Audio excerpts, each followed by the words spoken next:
Yeah, baby girl, you're so damn fine, though. Wanna know if I can hit it from behind, though. I'm sipping on you like some fine wine, though. When it's over, I press rewind, though. Talking bands, I got it. Benjamin. 15 жилийн дараа монголчууд хамаагүй эвдээл байсан баг. Одооноос улсаар эхлэх гэж байна. Ерөнхийдөө залуучуудынхаа аж амьдралыг ирэх дээшлүүлэхэд бол улс төрийн бодлого нь арай залуучууд руугаа хандсан тиймэрхүү байгаасаа л.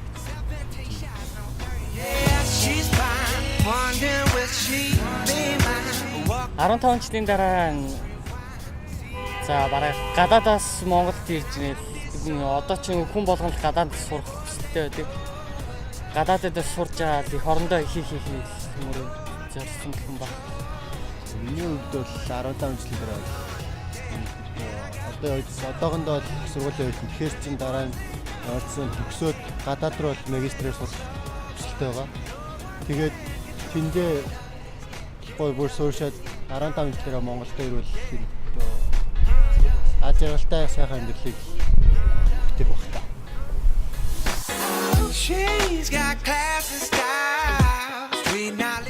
Одоо ч тэгэл солонгосоор тэгэл дроид гээл янз бүрийн роботууд их зохион бүтээдэг. Тэгэл 15 жилийн дараа машин хамаагүй гоё болох.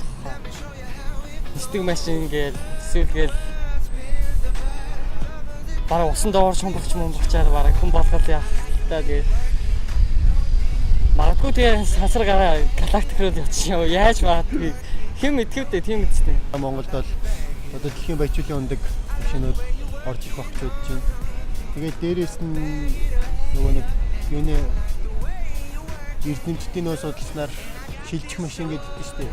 Тиймэрхүү юм гарч ирж магадгүй. Тэгээд хүний аж ахуйн амьдралыг ингээд хөнгөвчлсөн тиймэрхүү янз бүрийн роботууд ч байна.